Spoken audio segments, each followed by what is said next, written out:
Hi, I'm Brandon Stroh, and I'm here not as a doctor, but as a fellow alcoholic that has gone through a recovery program. And I want to give you my story of what it was like, what happened, and what it's like now. So I think in order to do that, I have to go back in time, and really going back in time really goes back to when I was a kid, so you can understand what I went through and perhaps relate to it.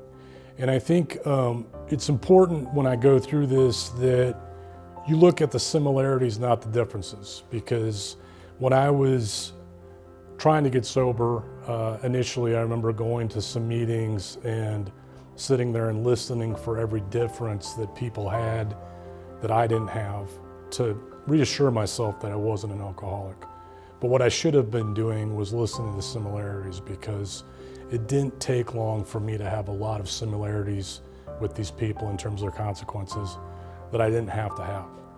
And I think it's important that if you're listening to this and you're not sure, that there's no harm with just checking this out and listening to the similarities, and maybe you can get the message earlier than I did and have an easier time recovering. So I think with that, I want to go back in time. So as a child, I really was happy, very happy. And then I remember when I hit about 10 or 11, I hadn't even had my first drink yet. And I just remember feeling restless, irritable, and discontent for no reason. I remember my mom saying, "Why aren't you smiling anymore? You're not happy." And I remember trying to fake a smile. And when I hit about 14, I had a friend come over, and he brought some cheap wine and some 3-2 cheap beer. Everything was warm. He had a drink and just about vomited. I remember I tried one and had about 3 more, and I suddenly felt at peace again. I felt like a kid prior to that age of 10, when I became restless, irritable, and discontented. It washed everything away, and I was able to just feel comfortable in my skin and start communicating with others. That feeling started becoming something I chased relentlessly, because it didn't fix anything long term. And the other thing too is that every time I tried it, I didn't really get the same results that I did with that first drink. So it always seemed like the next time I went out partying was always a little bit more that I needed to get to that feeling of being comfortable again. By high school, I was definitely partying more than others. I was using alcohol to escape guilt and fear. I had a lot of guilt and shame over what I had become. I knew that, the way I was drinking and putting myself and others at risk when I was driving in high school and not doing well in high school. I knew all those things were going to affect my family if they found out, and I was embarrassed, and that really just made me want to drink more. At that point, the only reason why I went to college is because my uncle had given me some money, and I could use it or lose it. So I decided to go to the only established place that would take me, which was the University of Minnesota. And after a year of partying, I found myself on academic probation. Most of my friends had quit or had flunked out. There wasn't much left for me there. But it was one morning I woke up and I felt literally like I was going to die. And I found myself in a really dark space, and I went from feeling dark and ashamed to feeling somewhat empowered, because I felt like, what's my purpose in life? Why am I here? And I remembered that when I was younger, I wanted to be a doctor. I just didn't think I could do it. And so I felt like that was my calling. And for the next 3 years, I didn't drink on my own, because I wasn't at the point where I had to have the drink. I could still have some control over it, and definitely succeeding was enough to keep me sober for a little while. I earned top grades. I got the 99th percentile on my MCAT, and I went on to interview for all the different medical school positions, and they all said the same thing. It looks like you had a great, first year, but you really came around and you were meant to be a doctor. So I was able to get into med school, and at that point, I carried the same work ethic and conviction into it, and graduated AOA, top 10% of my class, did several research papers. So at that point, I kind of decided, hey, I don't need to do primary care anymore. I'm gonna go into integrated plastic surgery, which really wasn't for me. I found myself working 120 to 140 hours a week during my residency. It took its toll. I remember about halfway through it, I was just really feeling resentful, overworked, and undervalued. It really ate at my soul. I wasn't seeing my family at all. I had two young kids. It was hard. And there was one night where I think we were supposed to work 24 on, 24 off, but it was usually, 36 on and 16 off. And, one night, the next morning, a friend of mine said, hey, let's go have a margarita, because that's what they would do after our shifts were over in the morning. And I was like, hey, I can't drink. I don't think it's any good for me. I haven't drank in 7 years. And they're like, well, you can't be an alcoholic, because look at how well you're doing. So I went and had a drink with them. And I remember that I felt like that first drink when I was 14. It's just the relief came over me. I felt joy and relief. I felt like a kid. And I wanted it. I wanted it again. I wanted it the next night. And that whole process led to an 18-year downward spiral that was absolute hell. My alcohol use became my escape from stress, work, and family pressures. The cycle of drinking, then the guilt, shame, consumed me, the fear of, is someone going to find out? Am I going to lose my job? Am I going to lose my career? Eventually that was enough to get me to try AA, but again, I just focused on the differences and not the similarities. I was married, I had kids, I had a very successful career. I owned my own business at the time.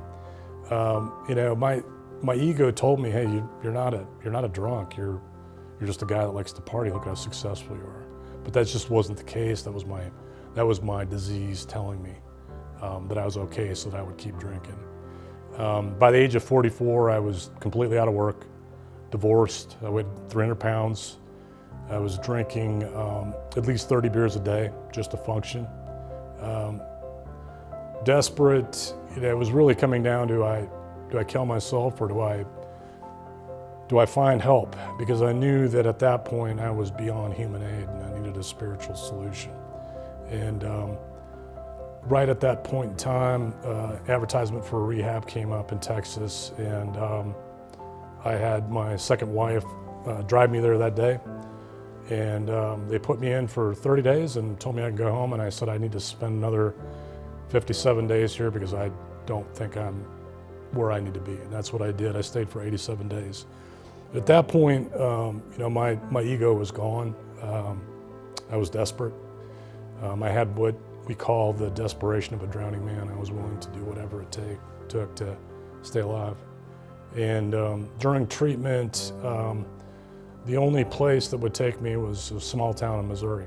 And I was glad to have it. So I went, and the thing with me is I never had any legal consequences. There's no record of me drinking at work or coming in hungover and not doing a good job. So there was nothing. And I knew that I could conceal that. I could apply to the Missouri State Board for my license, but I chose to be honest.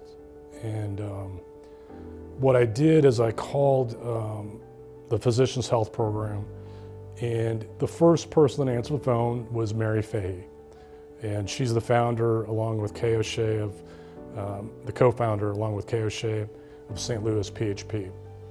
And what I found is she listened to me completely without judgment.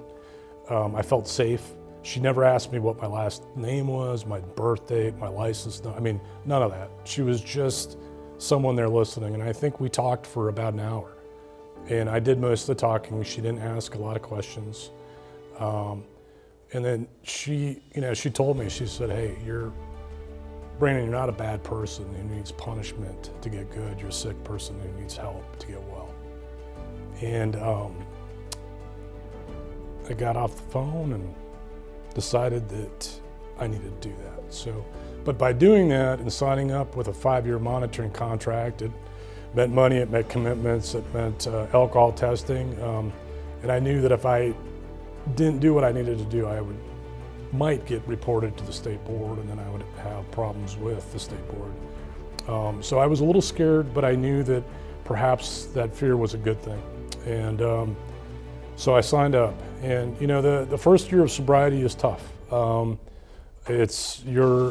alcohol is no longer there to give you the relief that you once had with your shame and guilt of the past or your fears of the future, which are usually where we live every day unless we're working a good program. But at the same token, I had a lot of fear and consequences because I was newly sober and finally dealing with all of the problems that I had created in my life, that alcohol had helped me create in my life. And I hadn't done the full 12 steps, so I hadn't learned the promises of the program or the relief that it brings. But through the support of Mary and Kay and their monitoring program, they kept me accountable and sober.